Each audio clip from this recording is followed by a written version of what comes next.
जयो राधा माधव कुंज बिहारी, जय राधा माधव कुंज बिहारी, हाय गोपी जनवल्लभा गिरधारी, जय गोपी गिरिवरधारी, यशोदनन्दन व्रज जन रंजन, यशोदनन्दन व्रज जन रंजन, यमुना तीरा वनचारी, जमुना तीरावनचारी।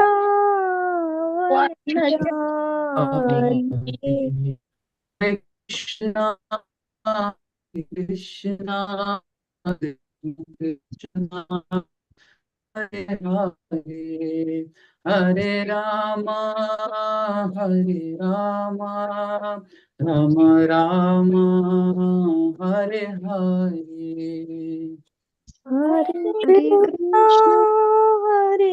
कृष्णा कृष्ण कृष्ण हरे हरे हरे राम हरे हरे राम, राम राम राम राम राम हरे हरे हरे, हरे हरे कृष्णा हरे कृष्णा कृष्ण कृष्ण हरे हरे, हरे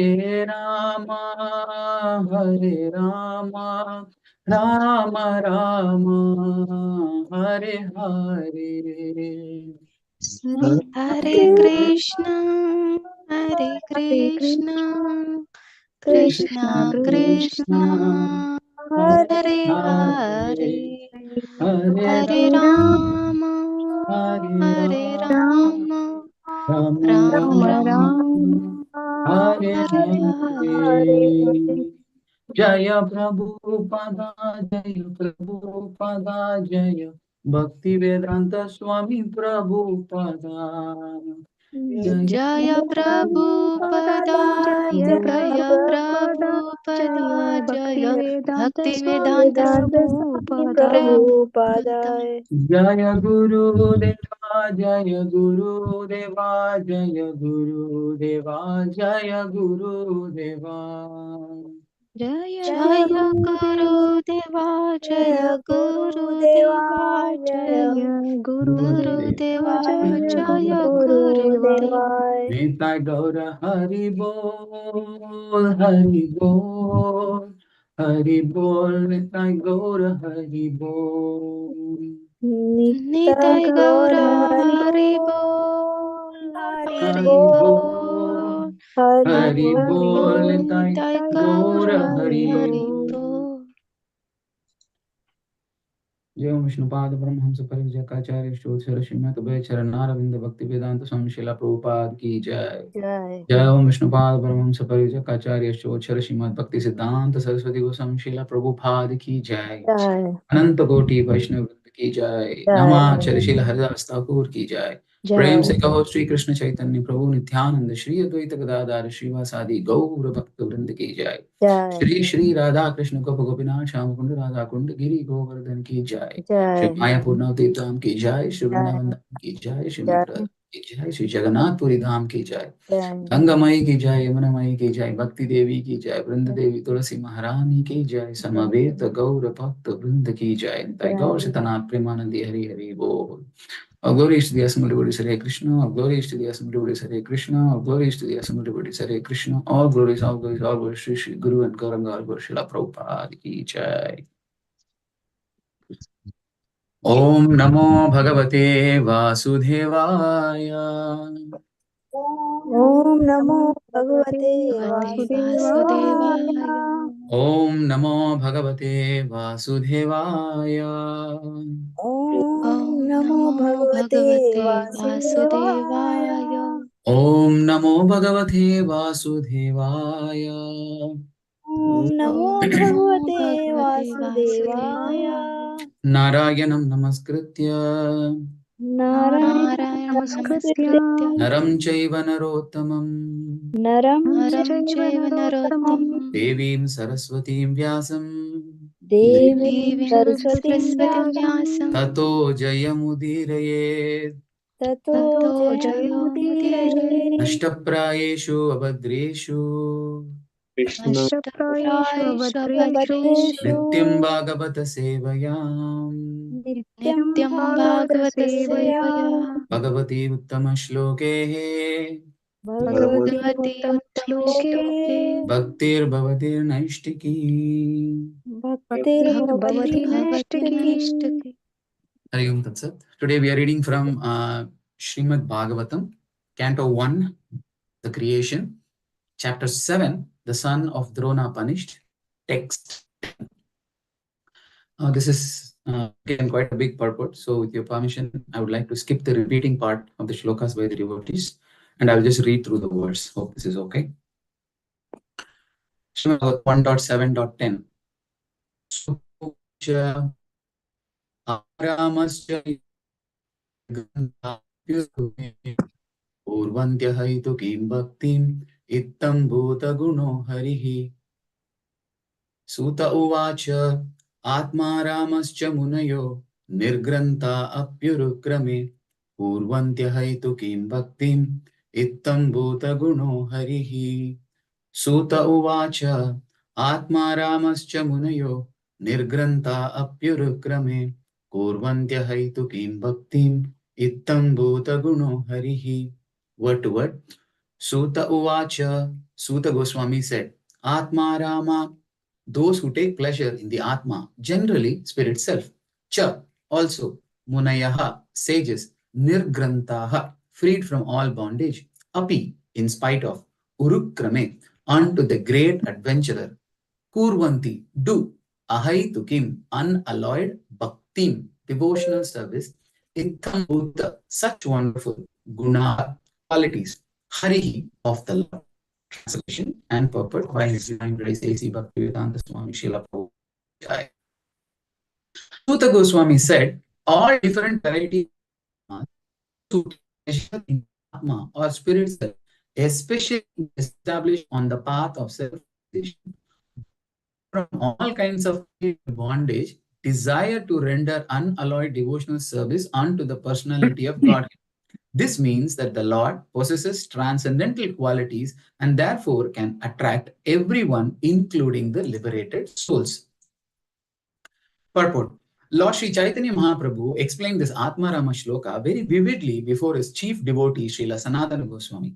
He points out 11 factors in the Shloka, namely Atma Rama, Munayaha, Nirgranta, Api, Cha, Urukrama, Kurvanti, Ahaituki, Bhakti, Ittambhuta Guna, and Harihi. According to the Vishwa Prakasha Sanskrit dictionary, there are 7 synonyms for the word Atma, which are as follows. Brahman, the absolute truth. Body, mind, endeavor, endurance, intelligence, and personal habits. The word Munayaha refers to those who are thoughtful, those who are grave and silent, ascetics, the persistent, mendicants, sages, and saints.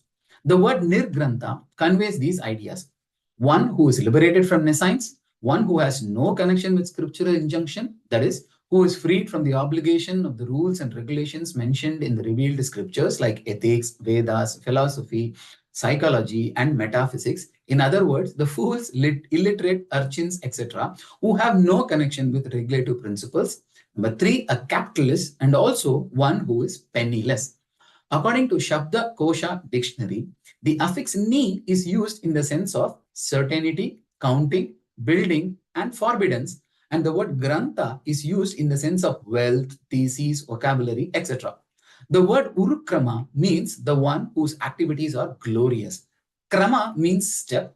This word urukrama specifically indicates the Lord's incarnation as Vamana, who covered the whole universe by immeasurable steps. Lord Vishnu is powerful and his activities are so glorious that he has created the spiritual world by his internal potency and the material world by his external potency. By his all-pervading features, he is everywhere present as the supreme truth and in his personal feature, he is also the transcendental abode of Vrindavana, where he displays transcendental times. In all very letters, this is to anyone else, and therefore the to Sanskrit verbal arrangement, Kurvanti refers to doing things for someone else. Therefore, it means that the Atma Ramas render devotional service unto the Lord not for personal interest, but for the pleasure of the Lord Urukrama. Hetu means causal. There are many causes for one's sense satisfaction, and they can be chiefly classified as material enjoyment, mystic powers, and liberation, which are generally desired by progressive persons. As far as material enjoyments are concerned, they are innumerable, and the materialists are eager to increase them more and more because they are under the illusory energy. There is no end to the list of material enjoyments, nor can anyone in the material world have all of them. As far as the mystic powers are concerned, they are 8 in all, such as to become the minutest in the form, to become weightless, to have anything one desires, to lord it over the material nature, or to control other living beings, or to throw earthly globes into outer space, etc. These mystics are mentioned in the Bhagavatam. The unalloyed devotion means service to the Lord without desire for the above mentioned personal benefits. And the powerful personality of Godhead, Sri Krishna, can be fully satisfied by such unalloyed devotees, free from all sorts of desires for personal benefit. Unalloyed devotional service of the Lord progresses in different stages. Practice of devotional service in the material field is of 81 different qualities. And above such activities is the transcendental practice of devotional service, which is one and is called sadhana bhakti. When unalloyed practice of sadhana bhakti is matured into transcendental love of the Lord, the transcendental loving service of the Lord begins gradually developing into 9 progressive stages of loving service under the headings of attachment, love, affection, feelings, affinity, following, and intense feeling. The attack of an inactive devotee does not under love. Attachment of active develops up to the stage of adherence, and that for a friendly devotee develops up to the stage of following. The same is also the case for the parental devotees. Devotees in conjugal love develop ecstasy up to the stage of intense feelings of separation. These are some of the features of unalloyed devotional service of the Lord.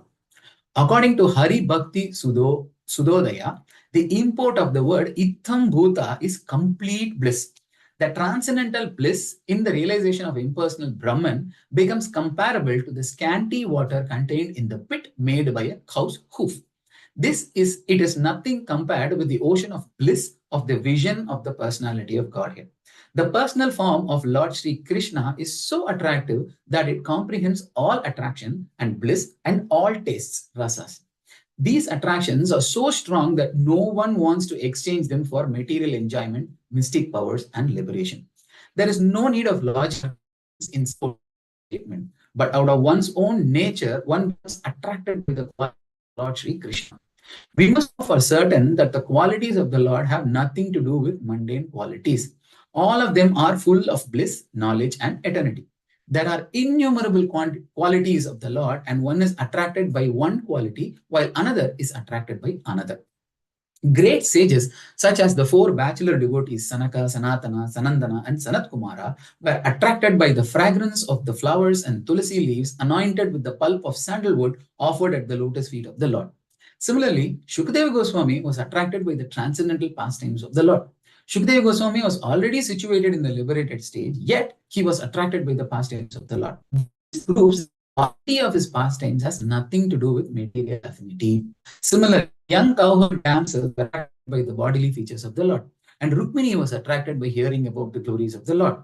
Lord Krishna attracts even the minds of goddesses of fortune. He attracts in special cases the minds of all young girls. He attracts the minds of elderly ladies by parental affection. He attracts the minds of males in the humors of servitude and friendship. The word Hari conveys various meanings, but the chief import is that he, the Lord, vanquishes everything inauspicious and takes away the mind of the devotee by awarding pure transcendental love. By remembering the Lord in acute distress, one can be free from all varieties of miseries and anxieties. Gradually, the Lord teaches on the path of devotional service to pure devotee. Devotional activities such as hearing and chanting becomes manifested. By his personal features and transcendental attributes, the Lord attracts all psychological activities of a pure devotee. Such is the attractive power of Lord Krishna. The attraction is so powerful that a pure devotee never hankers for any one of the four principles of religion.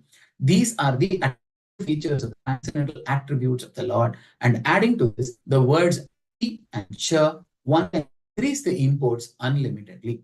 According to Sanskrit grammar, there are 7 synonyms for the word api. So by interpreting each and every word of the shloka, one can see unlimited numbers of transcendental qualities of Lord Krishna that attract the mind of a pure devotee. Srila Prabhupada ki jai. Translation again. Suta Goswami said, all different varieties of Atma Ramas, those who take pleasure in the Atma or spirit self, especially those established on the path of self-realization, though freed from all kinds of material bondage, desire to render unalloyed devotional service unto the personality of Godhead. This means that the Lord possesses transcendental qualities and therefore can attract everyone, including the soul. Om Dhyananjana Shalakaya Chakshurunmilitam Yena Tasma Shri Gurave Namaha Sri Chaitanya Manobhishtam Sthapitam Yena Bhutale Swayam Rupa Gadamahyam Dadati Swapadantikam Vandeham Shri Gurum Shri Yudhapatakamalam Shri Gurum Vaishnavamscha Shri Rupam Sagrijatam Sahagana Raghunathanvitam Tvam Sajivam Sadvaitam Savadutam Parijana Sahitam Krishna Chaitanya Devam Shri Radha Krishna Padam Sahagana Lalitam Shri Vishakhanvitamscha He Krishna Karuna Sindhu Bando Jagapate Gopesha Gopika Kanta Radha Kanta Namostute Tapta Kanchana Gaurangi Radhe Vrindavaneshwari Rishabhanu Sute Devi Pranamami Hari Priye Vancha Kalpatarupyascha Kripa Sindhubhya Evacha Patitanam Pavanebhyo Vaishnavebhyo Namo Sri Krishna she was Hare Krishna Hare Hare Hare Ram Hare Hare Krishna. Very good morning to all the devotees. Thank you so much for patiently listening to the long purport. Please accept my humble obeisances. And before beginning, I would like to seek the blessings of all the senior devotees. Thank you for joining the morning program today with so much enthusiasm. So we know that this shloka is spoken by Suta Goswami. It says Suta Uvacha. This shloka explains how different types of people get attracted to Lord Hari. Okay, so, in verse 8, we saw the translation. The great sage Vyasadeva, after compiling the Srimad Bhagavatam and revising it, taught it to his own son, Sri Shukadeva Goswami, who was already engaged in self-realization. So immediately after hearing this, the rishis sitting in Naimisharanya, namely the Shaunaka and the other rishis, they jumped out in surprise. Wait a minute. Did you not say that Shukadeva Goswami was already a self-realized soul? Then why did he come back to his father's house? And we can't blame the sages because Shukadeva Goswami has a history. So he was a fully liberated person, even in the womb of his mother. So Shukadeva Goswami was inside the womb of his mother for 12 years. So he was not willing to come out because he was self-realized by birth and he clearly knew what would happen to him if he comes out. He's doomed. So Vyasadeva had to go to Dwaraka, bring Krishna, and then beg Krishna to talk to Shukadeva Goswami in the womb to actually come out. So from the womb, Shukadeva Goswami is asking Krishna to promise him that you promise me that Maya will not disturb me after I come out. And then Krishna gave him that blessing and only then he came out. And then after he came out, he went into the forest immediately and he told his father, don't disturb me. And then he went off.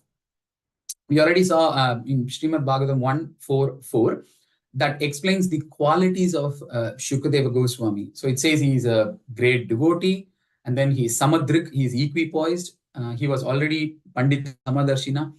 Then he is not agitated by any material attractions. And then he is Ekanta Matir, one-pointed intelligence, fixed oneness in mind, and then his consciousness was beyond material vision. So there are so many qualities that says that he is already a self-realized person. Then why did he come back? So did he come attracted to getting married and settled at home? Maybe he wanted to get married. No. Did he suddenly get attachment to his parents? The answer is no. He actually said goodbye and left. Even when his father was calling him back, Putra, Putra, he never turned back. And so did he get bored with spiritual life? No. He was enjoying his bliss in the forest. Maybe he came back because he was afraid of the animals in the forest. No. He was completely fearless. Or maybe he was not sufficiently equipped with knowledge, so he wanted to know more, get more knowledge. No, he was deeply learned and he was fully realized. Then why did he return? The answer is in this verse. Atma Ramascha Munayah Nirgranta Apyurukrame. So even the self-realized souls, they get attracted to the process of devotional service. Then it says, Ittam Bhuta Guno Harihi. Such is the quality of Krishna. So Lord Hari can attract even the Brahmavadis, the Monists, or even the Mayavadis. In fact, Shukdev himself tells this in the second canto to Parikshit Maharaj 2:19. You can see that on the screen. So he says that although he was situated in transcendence, he was still attracted to the pastimes of the Lord Krishna. And so he studied Srimad Bhagavatam from his father, Vyasadeva. So Suta Goswami answers the questions by the sages by reciting this verse, Atma Ramascha Munayo, by saying those who are self-realized and unattracted by external material desires are also attracted to the loving service of Sri Krishna. Now, let's see a small background about this particular verse before diving deep into the verse. Okay, this verse reminds us of an interesting story from the Chaitanya Charitamrita. So when Mahaprabhu went to Jagannath Puri, and when there were a lot of pastings that happened on his way, but then when he went into Jagannath Puri without any of his disciples or Nityananda Prabhu or anybody, he just went alone. When he first saw Jagannath in the temple, he just fainted. The pujaris did not know what to do, and they called for Sarvabhauma Bhattacharya. So he was a very popular Mayavadi philosopher who was there in Puri at that time, and he was like the temple president of Jagannath Puri, and he was the chief for all the priests in Jagannath Puri. So he came and then he helped sort out the situation. So he woke up Mahaprabhu. So Bhattacharya, when he saw Mahaprabhu, he was so beautiful and handsome and 7 feet tall, young sannyasi. He thought that there is a high possibility that this sannyasi can be allured by girls easily because of his age. So many young women may come and try to distract him. So he decided that he's going to teach him Vedanta, Bhagavatam, etc. in such a way that he becomes strong and he does not fall down. So when he told his intentions to Mahaprabhu, Mahaprabhu was so merciful, so he kindly agreed to learn the scriptures from Bhattacharya. So every day, for 7 days continuously, he would come, listen to Sarvabhauma Bhattacharya's lecture, and then go away without talking anything about it. He would not even make any acknowledgement when what the Acharya is saying. And you know how it feels, when you are taking a class and there is absolutely no movement from anyone. You don't know if they are listening or sleeping. Are they in yoga nidra? Actually, Suta Goswami and Sukadeva Goswami did not have that problem because both Parikshit Maharaj and the Shaunaka sages were all asking the teacher so many questions. So the teachers knew that the audience is not sleeping. But Mahaprabhu was very silent. So after 7 days was over, the Acharya asked, "My dear Chaitanya, Are you really understanding my class or not? You are not showing any action or acknowledgement. So I'm wondering if any of this is really making sense or not. Mahaprabhu opened his mouth at that time and he said, I understood all your shlokas, but the purport or the meaning that you are giving for those shlokas is not making sense to me. He is giving the example of the sun and the clouds. He says that the shloka is like the sun and your meanings are like the clouds that are covering the actual light of the sun. So when Sarvabhauma Bhattacharya heard this, he was devastated because he is known as a big scholar, a world-renowned scholar, and his ego is now being tested by Mahaprabhu. You know, as Sarvabhauma Bhattacharya was world famous. He was born near Navadvip, and he was one of the main reasons for Navadvip becoming the learning capital of India. So people from all over the world will come to Navadvip to learn the different branches of Sanskrit, and it was all because of Bhattacharya. Actually, Navadvip, although it was famous with all branches, it was not famous for Nyaya or logic, the branch of Sanskrit called logic. That is because there was a teacher in Mithila, a nearby town, named Pakshadhara Mishra, who mastered the logic branch. And whoever comes to learn from him, he will not allow them to take notes. Okay, so he said, come learn and then go to take any notes because he wanted to keep the fame for himself. But Sarvabhauma Bhattacharya, he went there, he learned from him, and using his amazing memory power, he came back to Navadvip and wrote down all the explanations, and he founded his own school of logic. And then Navadvip was complete with all branches of Sanskrit. So he was so powerful and a famous scholar. So just imagine, King who used to rule he made Bhattacharya spiritual supervisor of the court. It's that popular and that famous. When Mahaprabhu challenged such a big scholar, his ego was hurt. So Bhattacharya then asked Mahaprabhu, okay, if my purport is not correct, now why don't you tell me your version of it? And then Mahaprabhu said, okay, leave all the verses. Let me just pick one verse and we can talk about it. And he just picked one verse from Bhagavatam and he gave 18 different meanings for that one verse. So when Bhattacharya heard these 18 different meanings for that one verse, his full intelligence got short-circuited. You know, he was bewildered and was not able to believe that someone can give so many meanings for just one verse. Then he fell flat on the ground, paying his Dandavat obeisances to Mahaprabhu, declaring that not any ordinary human can do a wonderful act. So you must be the Supreme Personality of Godhead.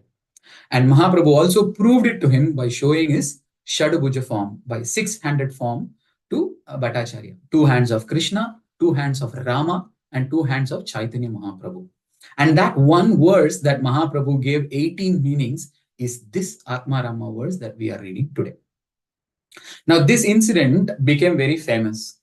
And then later, when Mahaprabhu was giving Srimad Bhagavatam class to Sanatana Goswami, he gave class for 40 days to Sanatana Goswami. It is popularly called the Sanatana Siksha. So, and during that period, Sanatana Goswami requested Mahaprabhu to explain this Atma Rama verse because he had heard that Mahaprabhu gave 18 meanings for that one verse to Bhattacharya. And when Sanatana Goswami asked Mahaprabhu to explain those 18 meanings to him. So Mahaprabhu was so humble that he said, I am a madman and Sarvabhauma is another madman. He just took whatever I told him as the truth. And Mahaprabhu said, I don't fully remember what I told him, but I will try to explain what comes to my mind because of your association, because of your pure association. So Mahaprabhu is giving us the example and the hint that in the association of pure devotees, you are inspired to talk more and more about Krishna. So the speaker and the audience are actually very intimately connected, where the speaker is enlightened by the presence of the audience and the audience is enlightened by the presence of the speaker. So Lord Chaitanya said that he did not know how to explain the Sanskrit words, but since he was in the association of Sanatana Goswami, he would try to explain it. Now just see the result of that trying. Mahaprabhu came up with 61 explanations to Sanatana Goswami, 18 to Bhattacharya, and 61 different explanations to Sanatana Goswami. So what Prabhupada has done is he has given a concise version of what Mahaprabhu shared with Sanatana Goswami. We may not be able to see all of that, but we will try to cover as much possible. So now let's get into the verse. So first, Mahaprabhu splits the verse into 11 words. Atma Rama, Cha, Munaya, Nirgrantaha, Api Urukrame, Kurvanti, Ahaitukim, Bhaktim, Ittam Bhuta Guna, and Harihi. Very simple. Now comes the complication. And then he goes on to say the different meanings for each of the words. So he says, first, let me explain the different meanings for each of the words, and then I will explain to you how to combine them all and understand the purport. So all these are mentioned in Chaitanya Charitamrita, and the verse numbers also have given in the sheet. So in case you want to refer. Now, all these 61 meanings does not mean that they are all the same. So Mahaprabhu is just trying to emphasize that different scholars can use their own interpretation of this verse and create a theory. But he says that the actual purport of this verse is what we saw in the beginning. The qualities of Krishna is so transcendental that it can attract any type of person, even the self-realized souls, and it puts them into the path of bhakti. Okay, to start with, he says Atma has got 7 different meanings. 7, 1, 2, 3, 4. Yeah, correct. 7 different meanings. So it's absolute truth, the body, the mind, endeavor, firmness, intelligence, and nature. So nature means one's natural characteristics or personal habits. So we know the 7 meanings for Atma. So anyone who is taking pleasure in these 7 things can be called Atma Rama. So it need not always be a realized transcendental soul. Okay. For example, absolute truth. So people who focus on the Parabrahman. So they go to the Himalayas and they meditate and they want to realize the super soul. For them, that gives pleasure. Just going and meditating gives them pleasure. So they are Atma Rama of the absolute truth. If we take body, so someone may be a fitness freak, they're always worried about staying healthy and fit, and their entire life revolves around taking care of their body, following strict diets. So they take pleasure in taking care of their body. So they are body Atma Rama. Next is the mind. So people who take pleasure in meditation, controlling the mind, the breath, pranayama, making the om sound, sitting in a calm and quiet place. So people get pleasure in such. After they do that and come, they feel so nice. So people who take pleasure in such activities, they are like the mind Atmarama. Next, it says endeavor. I'm sure you would have come across people. They just love putting effort. Probably they are the ones who created the slogan, try until you succeed, don't give up, give your full efforts and don't worry about the outcome. So they are the effort Atmarama. So they take pleasure in putting efforts. Next is firmness, meaning someone takes pleasure in being firm, being straight, cut and right, no gray area, only black or white. So they take a pleasure in that firmness. Next is intelligence. So some people take intelligence. Wow, how great I am that I was able to solve the puzzle, in that particular magazine. So they get intoxicated by that. I know a friend of mine who underwent a nose surgery without anesthesia, and he was solving a puzzle in a book during that time. So, he had a book in his hand and solving a puzzle when the whole surgery was done. So people take pleasure in their intelligence and they can be categorized as intelligence Atmarama. Next is nature, meaning their natural characteristic. So people take pleasure in telling that it is their nature. Example, I am a very conservative person, Prabhu. So I am very reserved. That is my nature. I am very disciplined. I follow a routine. Every time you go out and come, you have to take a bath. So that is my nature. Pa. So they take pleasure in being like that. So they get a satisfaction. So they can be called as nature Atma Rama. So like this, Whatever you consider the Atma to be, whether it's mind or body or soul, and anyone taking pleasure in that can be called an Atma Rama. That's what Mahaprabhu is explaining. My Guru Maharaj, His Holiness Devamata Swami Maharaj, went to a program once and he was sitting beside three other gentlemen. So one of them asked my Guru, "So, Swami, what do you do?" So my Gurudev said, "I teach the science of God to other people. I teach the science of Bhagavad Gita." That man said, "Oh, wow, that's great. Yeah, I play golf and that is my friend. He is a swimmer. So whatever gets you through the day, you know." So that guy is a golf Atmarama and his friends is a swimming Atmarama. That's all. So they just take pleasure in playing golf and swimming around. So that's about Atmarama. Next is Munaya. Munaya has 6 meanings. So Mahaprabhu says one who is very thoughtful, a thinker, you know, who's always thinking too much, and one who is grave or silent, and then or an ascetic or someone who's like very austere life. They're living in the forest. They love taking austerities. He is also called an ascetic, and one who keeps great vows in their life, and one who is renounced, maybe a sannyasi or a saint like a rishi. So that is Munaya. The next word is Nirgrantha. So this indicates freedom from bondage of illusion. So Granthi means tying a knot.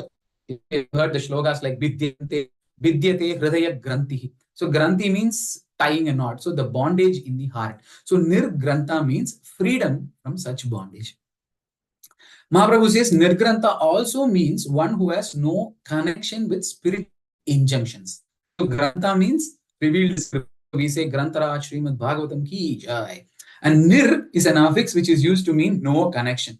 So persons who have no connection with such scriptural injunctions are also called Nirgrantha. Then Mahaprabhu says it can also refer to people who are foolish, low-born, misbehaved, and who have no entrance into the revealed scriptures and injunctions, and therefore they are called Nirgrantha. This is exactly what Mahaprabhu says. So Grantha is also indicated to collecting riches. So the word Nirgrantha may either indicate someone who has no riches or someone who has all the riches, someone who is a businessman or a capitalist who are attempting to collect all the riches. That's with Nirgrantha. Next is Urukrama. So Urukrama refers to one whose krama or the step is great. So the word krama means Mahaprabhu is throwing the foot forward, that is stepping. Krama also means power, trembling, a systematic method, argument, a forcible attack by stepping forward, etc. So Mahaprabhu gives a lot of meanings for this, but he says that this word is exclusively describing Lord Vamanadev. Why? Because his step was great. Just by 2 steps, he covered the upper planetary systems and lower planetary systems. And he also caused the 3 worlds to tremble. Okay, so as we saw in the purport, the Vishwa Prakasha dictionary says the word krama is defined as an expert in display of energies. So Mahaprabhu says the word Urukrama can be related also to the Supreme Personality of Godhead in general, because by his external potency, he has perfectly created the innumerable universes. He has given a systematic arrangement. You know, all the planets, they move in a perfect orbit. Scientists say that the sun, even if it moves 1 million of seconds to the left or right, it will swallow the planets into it. But it is not doing so. So when we take the meaning of Urukrama to be systematic method, then the topmost systematic method can be related to the Supreme Lord. So, so he says that this systematic arrangement is done by the Lord's external potency, and by his internal potency, he is maintaining the millions of Vaikuntha planets, and by his pleasure potency, he remains situated in his personal abode known as Goloka.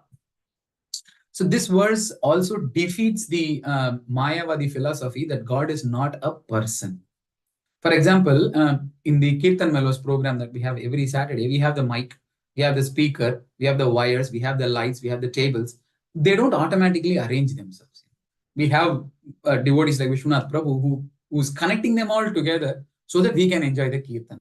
So there is a person behind any arrangement. Similarly, all these planets, the sun holding them all together, it is all arranged by the perfect person, and that is Krishna.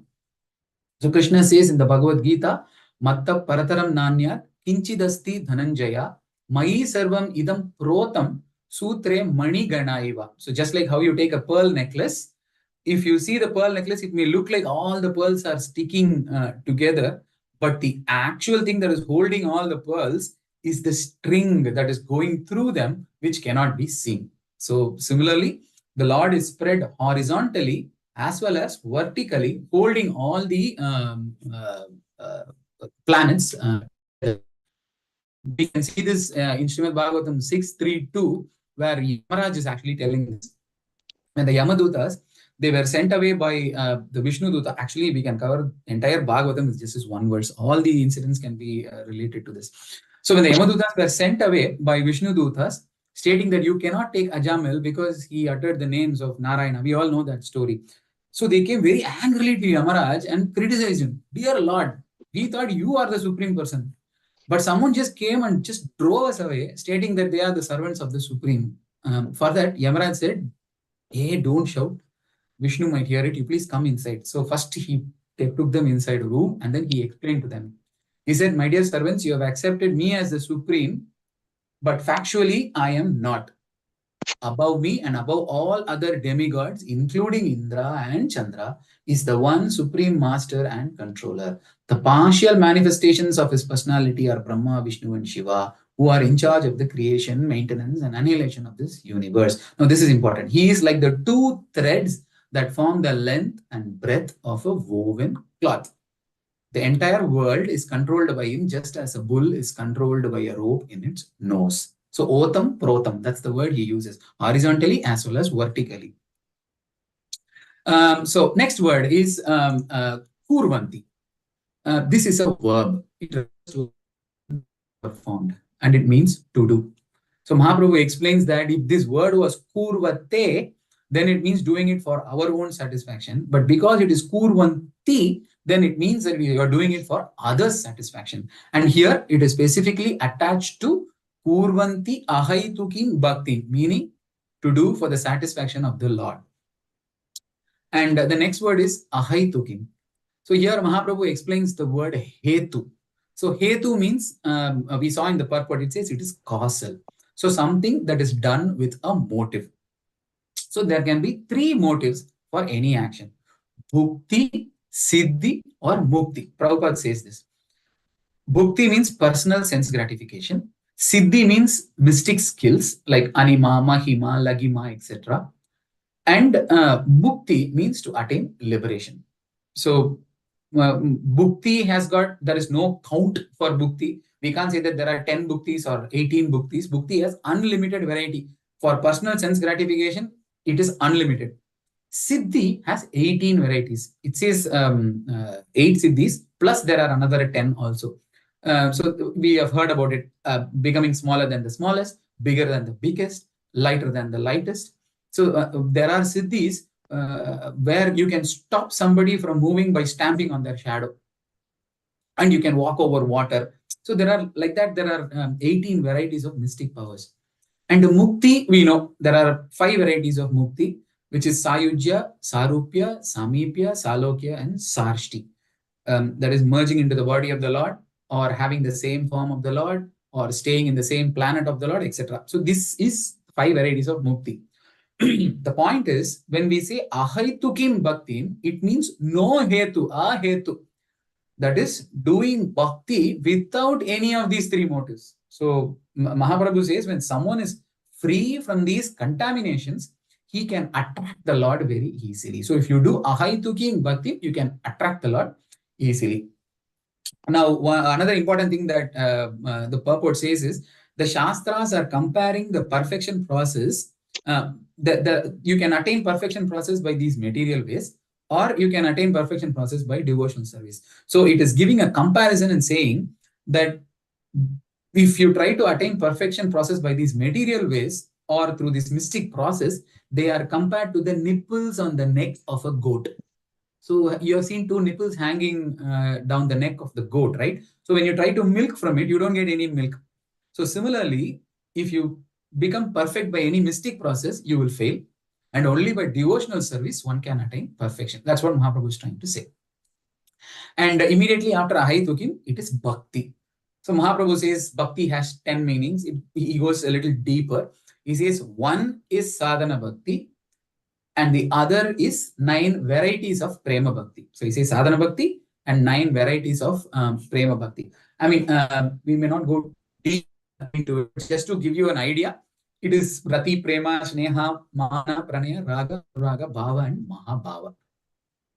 And I mean, the advantage of knowing all these other than sadhana bhakti is to give us inspiration, to make us understand that the peak potential that bhakti gives us. So if you can increase or mature in your bhakti, these are the different levels of prema bhakti that you can reach to. So Mahaprabhu is giving examples for each stage of this prema bhakti. He says that those who are devotees of Vrindavana, who are friends of the Lord, they can start from Rati up until Raga. So he says to the point of Anuraga. So which means they are not in Anuraga, but to the point of Anuraga. Then parental affection lovers, like Krishna's father and mother, they can increase up to Anuraga. And then the gopis of Vrindavana undergoes the Bhava and Mahabhava stage. Now, next next word in the verse is Ittam Bhuta Guna. Now, the word Ittam Bhuta means full of transcendental bliss. So, a comparison is given that this transcendental bliss that one gets by performing devotional service is like an ocean, and the bliss that one gets by merging into Brahman is like the water in the hoof print of a calf. So how much water will be there in the hoof print of a calf? Maybe 1 tumbler of water can go into the hoof print of a calf. So anyone who is a Brahmavadi or a Brahmananda, he is getting compared to a drop in an ocean. So Prahlad Maharaj also gives this in his prayers. So in the early stages of bhakti, this is pretty common. We get so many doubts, so many questions. Why should we chant with beads? Why can't I just chant with a counter? Then why only 16 rounds? And can I see WhatsApp when chanting my rounds? Or is it okay if I eat grains by mistake on Ekadashi? And I'm not able to fast for Narsimha Chaturthasi Prabhu. So all these thoughts and contradictions happen during the early stages of bhakti. But as the devotee progresses in bhakti and feels this bliss, Mahaprabhu says that they will no more have any scriptural arguments. And all these questions will come to a halt. So when someone says Krishna can do this, you will automatically agree. Of course, why not? He can do anything. No arguments, no questions. Just enjoy the bliss. When His Holiness Jayapatak Swami Maharaj was giving a lecture in Govardhan Eco Village in Mumbai, one Mataji asked him, Maharaj, why are you taking so much pain to take class every day? Why don't you just take a rest? Then Maharaj was almost in tears and he said, I have experienced the bliss in this process. And I just want all of you to also experience the bliss. So once you get that bliss, it is all material impediments become like a kos padayante, water in the hoof print of a calf. So this guna, these qualities of the Lord are so attractive that they attract all types of people. So, Mahaprabhu gives examples of how he attracted the mind of the 4 Kumaras. So when they came to Vaikuntha, simply by smelling the aroma emanating from the flowers offered to him, the tulsi flowers offered to him, we can also experience this when you go to the temples in South India. When you go to the Balaji temple in Tirumala or Parthasarathy temple in Chennai, the moment you enter the temple, it will be filled with the fragrance of tulsi leaves that is offered to the Lord.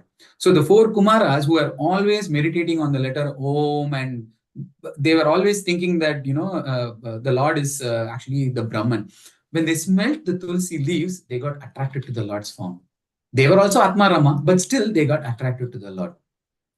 Next, he is giving Shukadeva Goswami. We already saw Shukadeva Goswami was attracted to the transcendental pastimes of the Lord.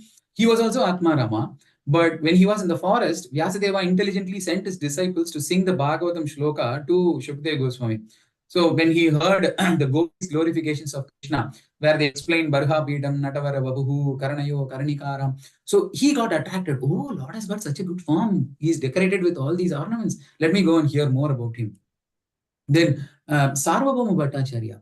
We saw where Sarvabhauma Bhattacharya was challenged by Mahaprabhu, but then after that, he became so devoted that there is this famous shloka in Srimad Bhagavatam, Tattenu kampam susamiksha mano bunjana yevatma kritam vipakam kridvadva purbir vidadan namaste jiveta yo mukti sad pade sadaya bhag. So it says jiveta yo mukti pade sadaya bhag. But when Sarvabhauma Bhattacharya was explaining this to Mahaprabhu, he says jiveta yo bhakti pade sadaya bhag. Then Mahaprabhu asked, oh Sarvabhauma, why are you changing the verse? Then he said, no, I don't want people to get or distracted by the word mukti. I don't want them to think that by reading Srimad Bhagavatam, they will get liberation, they will get mukti, they will merge into the Supreme. No, I don't want them to get that meaning. So Mahaprabhu said, that's right, but you can't change the verse in Srimad Bhagavatam. So Mahaprabhu gave the meaning as, when you, mukti pade, you can read it like all the five muktis are under the lotus feet of Lord Sri Krishna. Mukti pade. So you can actually explain it like that. So the point is, he was a Mayavadi philosopher, a world-renowned Mayavadi scholar. Now, after meeting Mahaprabhu and hearing the glories of the Lord, the moment you say mukti, he is closing his ears, So that is the quality, such is the quality of Krishna's transcendental pastimes. And next he talks about the minds of damsels of Vrindavana. They were attracted by his personal beauty. Then Rukmini, her attention was attracted by his bodily features and transcendental qualities. Rukmini Mataji did not see Krishna at all. Just by hearing about his qualities by the saints who come to the palace, they were just reciting about Lord Shri Krishna, she got attracted. And the mind of goddess of fortune, she was attracted by Krishna's playing the flute. And then the purport also says Lord Krishna attracts the minds of all young girls and elderly ladies by childlike activities. And then he talks about his friends, Gopas, by his friendly activities. And then when he appeared in Vrindavana, he even attracted the birds, beasts, trees, and plants. Indeed, everyone became attracted by Krishna. So we are almost there. Next is Hari. So although the word Hari can have many meanings, Mahaprabhu says two of them are foremost. So one meaning is that the Lord takes away all inauspicious things. And the second meaning is that he attracts the mind by ecstatic love for God. So when Prabhupada says that when the devotee somehow or other always remembers the Supreme Personality of Godhead, Lord Hari takes four miserable conditions. It's Pataka, Urupataka, Mahapataka, Atipataka. It's very easy to understand. Preliminary sin, very great sin, greater sin, greatest sin. That's all. So Krishna also says, Aham tvam sarva papebhyo moksha ishyami ma suchaha. Sarva papebhyo. I will protect you from all sinful reactions. So all these four will go off. And the four basic sinful activities that we are also hearing about is illicit sex, intoxication, gambling, and meat eating. And he goes on to give other meanings of cha and api. These are like conjunctions, prepositions, etc. that we use in our regular grammar. So just by using those different meanings of cha, we can arrive at different meanings for the words. So again, to conclude, this way, by using Sanskrit grammar, Mahaprabhu gave 61 different meanings by combining all of these synonyms in different ways. So this is the power, beauty, and flexibility of the Sanskrit language. First, we have to appreciate that. We have also seen in various places in the scriptures where the same word is being interpreted by different acharyas in different ways to generate different meanings and purports. So Valmiki, he blasphemed a hunter using a Sanskrit shloka because that hunter killed two birds that were loving each other on the tree. But then Brahma came and just gave a completely different meaning to that blasphemy verse using the intricacies of the Sanskrit text. And he told him to keep that as the first shloka in Ramayana. Okay, so we also see, we are reading our daily Bhagavatam. We are reading the 10th canto, where we saw Shishupala was blaspheming Krishna. 100 blaspheme words are coming out from Shishupala during the Rajasuya Yajna. But then the acharyas interpret each of those words and change it to be glorification of Krishna. But the ultimate point is not this word jugglery. The ultimate point is that this verse is emphasizing Krishna's qualities can attract anyone. So when we are going out to preach, we can take inspiration from this verse that says anyone can get attracted to Krishna. All we have to do is just Ittam Bhuta Guno Hari. Just to make arrangements for them to hear the transcendental qualities of Krishna, and they will automatically get attracted.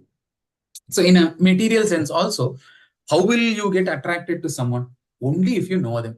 Like only if you know their features, only if you have heard of their good qualities, only then you will get attracted. So any common man that we see in our life, they can be put under any of these categories of Atma Rama or Nirgrantha or Munaya. So they can fall under any of these categories. And Mahaprabhu is giving us the confidence that you just need to introduce them to the qualities of the Lord and they will automatically get attracted. We don't have to do anything. Mahaprabhu is giving us the order to go around and tell the qualities of the Lord. Bharata Bhumite Haila Manushya Janma Yara Janma Sartaka Kari Kara Para Upakara. The greatest welfare activity that we can do is to introduce the people to Krishna consciousness, and Krishna will take care of the rest. You make people read Bhagavatam, make them chant. Bhagavatam has got all the transcendental qualities of the Lord, and they will automatically get attracted towards the Lord, and they will start performing devotional service and make their life perfect. Hare Krishna, Hari Om Tat Sat. We will stop here. Any reflections, feedback, questions, comments are welcome. Hare Krishna, Prabhu. Thanks for the wonderful session, Prabhu. I have one query. So you were talking about the meanings and various forms of meaning. That was very wonderful. I think this slide will be very useful to me if you could share. And you were talking about Bhukti, Siddhi, and Mukti, three formats. So say when say one of the devotee just couldn't understand any of these, and just he wants to see Sri Rama or Sri Krishna in their own form before their before that devotee's death. So in which category they will fit in, and how do we say that how do we attract them with Srimad Bhagavatam, towards Srimad Bhagavatam, because their mindset is not towards Grantha, but they're a bit different than what we do here in ISKCON. Correct. Very good question, Mataji. Actually, I would like to share an incident that one of the senior disciples of Srila Prabhupada shared. He said once they had a plan to go and visit a Formula One racer. Okay. So they all took Prabhupada, drove Prabhupada to that Formula One racer, and they were all so eager to see how Prabhupada is able to convert this Formula One racer. Okay. So they were all standing outside. Prabhupada was inside the room. They were all standing outside. They were all looking through the windows and just trying to see what Prabhupada is talking.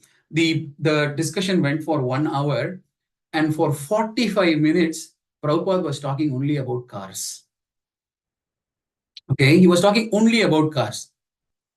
He somehow got the attention of that particular person, and then he slowly started talking in the last 15 minutes about Krishna and Bhakti.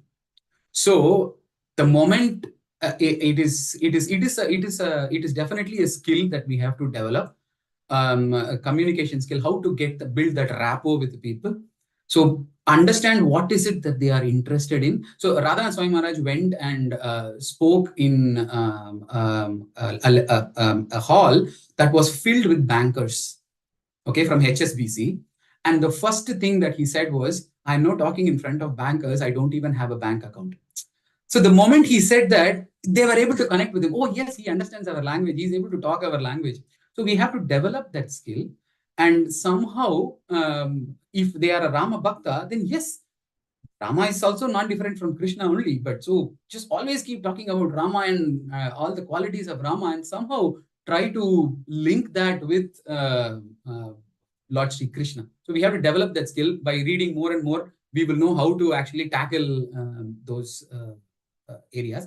But to answer your first question, which category should we put them under? I think it's bhukti only. Bhukti is personal sense gratification. So they get sense gratification by listening to, seeing the form of the Lord and stuff like. So they can be put under that category.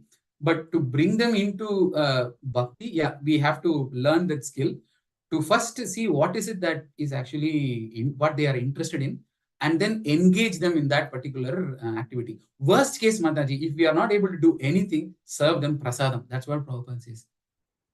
Okay, prasadam never fails. What Maharaj said, prasadam never fails. And he paused for a moment and said, non-prasadam also never fails. So if you give them non-prasadam also, it will not fail. It will make them materially attached. If you serve them prasadam, it will make them spiritually attached. So yeah, that is what my opinion is, Mataji. Hope it's okay.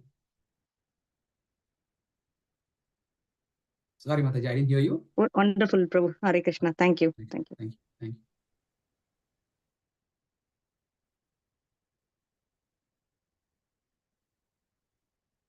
Okay, if there are no other questions, then maybe we will stop. Bro, what is the next program? Any announcements? Bro, just a realization. This really amazing class, Prabhuji. Really great to see how Mahaprabhu has convinced Bhattacharya, and really great to know about how this Navdeep has developed as a Sanskrit leader, and it's really amazing the knowledge you have been sharing with all of us, Prabhuji. We're really bound to this. Thank you so much, Prabhuji. Thank you, Prabhu. I'm just repeating whatever I heard, Prabhu. Hare Krishna. Amazingly presented, Prabhu. Thank you. Hare Krishna, Prabhu. Yes, Prabhu. Satyanath Prabhu, this is a general question. Is there any way to learn these Sanskrit words which are commonly used in Bhagavatam? Is there an easy way? Let's put it this way. Because we might not have taught it during our childhood, or we would not have picked it, for example. Is there a way now to learn it to the extent required? You're asking, is there a way to learn it? Yes. Because Prabhu, what happens, I'll tell you why I'm asking this question. When we read Bhagavatam, at least I try to learn about the teaching stories and the focus on the initial sloka and its in its Sanskrit form, trying to understand it may not be fully there yet, for me at least. We read it, of course. So that's where I was asking.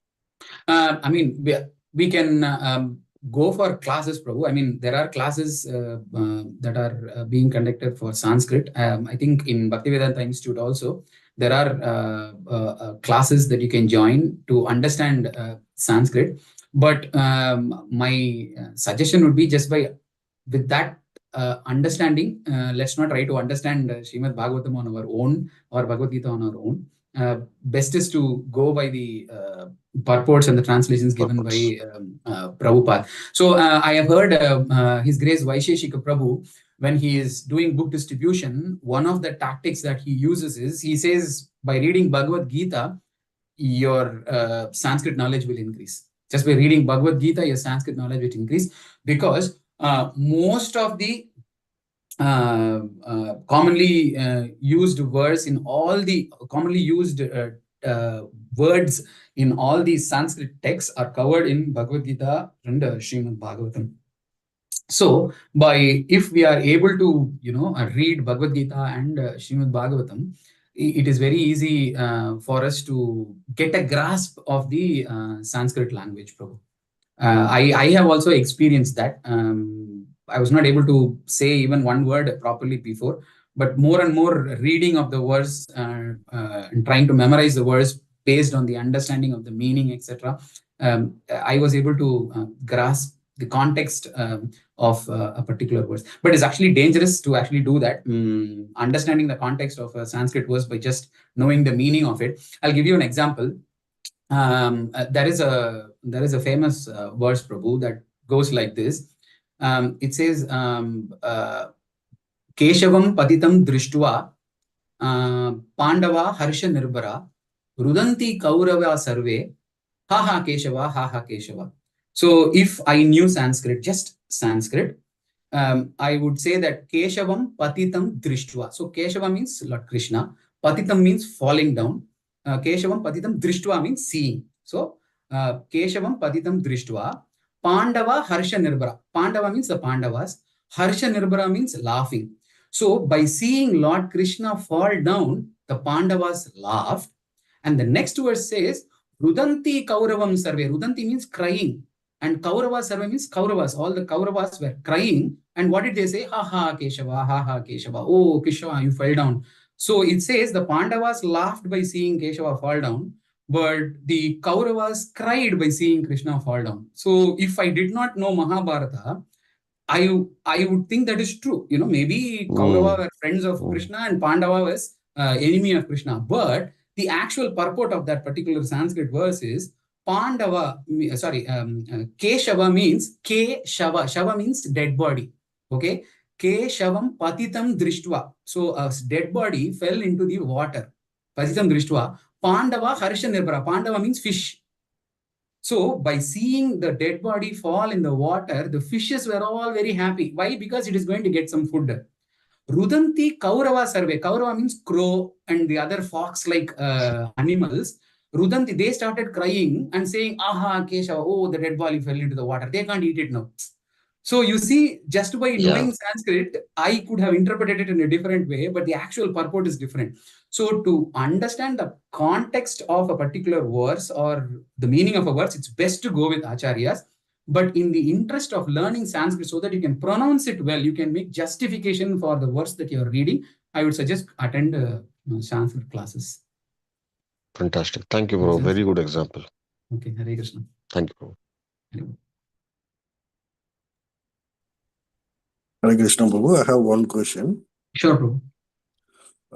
You touched on the Ajamila story. In that, like you mentioned, like Yamadutas were very angry about Vishnudutas because they have crossed their line. But I was thinking, like, why Yamadutas were not aware, like earlier. I mean, like Sri Krishna is the supreme because Yama already knows, and he is not the supreme. Has he not preached his all his followers, and has he not done any pujas or worshipped him by any case or chanted his name? And it is very new for Yamadutas. Is it not very surprising? Like they should have been told. Because no, Yamadutas are like, you know, the people. I'm currently, you know, we are in the UK. I mean, if I go down the road and then talk about Krishna, nobody will understand, right? They are still thinking that somebody else is the supreme. So the Yamadutas not knowing that Krishna is the supreme is pretty common. We see all around our area. But your question about why did Yamaduta not teach them? But Yamaduta's job is not that. So he has so much tasks to make sure that whoever is making mistakes, they have to get punished and stuff like that. So it's not a very common practice that he takes Bhagavatam class or explains about Krishna to his disciples, you know. So it's not very common. All the Yamadutas, they are always traveling and trying to get the fallen souls into the arena. So maybe that is why, you know, they did not know about Lord Krishna being the supreme. Thank you. Thank you. Hare Krishna. Hare Krishna. Thank you, Roji. When we were discussing this and Bhupati Prabhu asked this question, so I said that, yeah, you should definitely ask in our Bhagavatam class, and you nicely touched the same verse, Prabhu. Thank you so much. Oh, okay. Very good. Very good. Prabhu, we'll also check with Vishal Prabhu, because what I told was just my mental speculation based on what I have heard. So we'll probably check with Vishal Prabhu also if there is a more deeper meaning to that. Why is it that, you know, they did not know that Krishna is the supreme? Although Yamaraj is actually one of the Mahajanas, you know. He is glorified as one of the Mahajana, the best devotee of Lord. So why did he not preach that to his subordinates? So it's probably something that we can ask Vishal Prabhu also for sure. Thank you. Thank you.